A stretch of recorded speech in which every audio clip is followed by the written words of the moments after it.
This is WCGR News. Your campus news starts now. Coming up on WCGR News, we take a look back at Concordia's 2014 Homecoming Week. We'll also recap our homecoming football game and the festivities that went along with it.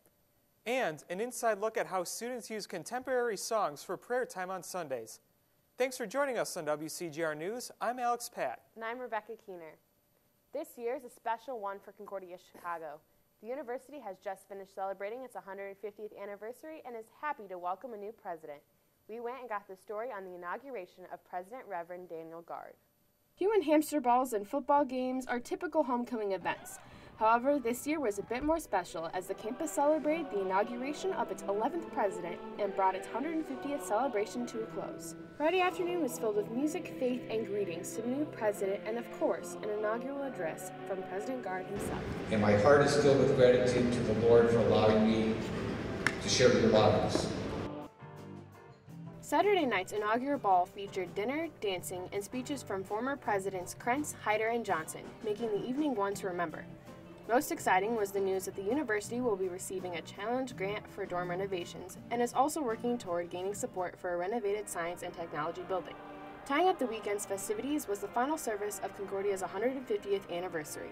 With special music and a sermon by LCMS President Reverend Dr. Matthew Harrison, Concordia stepped into many more years of continuing in his word. Rebecca Keehner, WCGR News. Well, it feels great to know our university has as a strong a leader as President Gard. In other news, one of every homecoming's biggest events is homecoming football game. Brad Ruslow and I went to the game and even met this year's homecoming king and queen. Homecoming game day was kicked off with tailgating in the DJ parking lot hours before the game time. Students, parents, and alumni filled the stadium to watch the Concordia Cougars take on the Lakeland College Muskies. The spectators were treated to special alumni appearances and the season debut of the Cougar Band. The halftime show consisted of the meeting of the homecoming court, including King C.J. Paisley and Queen Andrea Caldwell. The Cougars made some nice plays on the field, including a 49-yard touchdown from quarterback Ryan Fishbach to Nelija Floyd. However, the Muskies defense buckled down and stops the Cougars in their tracks as they sacked the Concordia Cougars quarterback 11 times. All momentum belongs to the Muskies on both sides of the field. The final score, Muskies 35 and Concordia Chicago 7. Congrats to CJ and Drea on being the homecoming king and queen. While to shift away from homecoming week, we are going to take a look at one of Concordia's many weekly events, the student-led prayer and praise. Emily Longman and Nicole Garza have the story. As a Lutheran school, Concordia offers plenty of spiritual life opportunities to its students.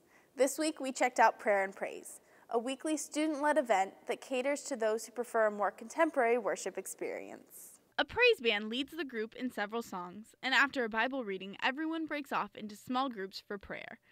The evening ends with a benediction and sharing of the peace. Drew Wiggenhorn participates in the band, singing 1 or 2 Sundays a month. To get involved, you can either audition at the beginning of the year in the fall when they have auditions, or you can talk to Caleb Akers or Ben Spalding and audition for them, tell them you're interested, what you do. For many people, it's the fellowship with other Christians that keeps them coming back. I keep coming back to Prayer and Praise because I love the atmosphere. The musicianship is phenomenal, and the Spirit just really flows through them, flows through the words that are projected on the wall, and you just feel the Spirit here in the chapel when they're singing the songs and you're singing along with them. And personally, it embodies me so much that I just start dancing, even though I do the sound in the back. It's a lot of fun. It's a great way to start the week. It blesses me by being able to focus my week on Christ and remembering why I'm here. Starting with Prayer and Praise at the beginning of the week is just a great way to wrap up one week and start the next one. Prayer and Praise, I think, has helped me a lot because it's just a way to get away from the stress and the problems of the week and come together with my friends and just discuss, this is what has been hard in life, but then this is also what's been a blessing to me. And I think in sharing both hardships and blessings with other people in that prayer and time, and then coming together and just singing to God is just a great way to cope almost with the problems that are in life, and just take some time off and just realize that, you know, God is here and God is with us and he's never going to leave us. And music for me is the most powerful way that I can connect with God because I'm a musician. And so prayer and praise is just a really great way for me to do that. Prayer and praise takes place every Sunday night at 9:30 in the chapel. This has been Emily Longman and Nicole Garza, reporting for WCGR News. What a great way to start each week. Well, that wraps up everything here at WCGR News. I'm Alex Patt. And I'm Rebecca Keehner. Have a great day, Concordia.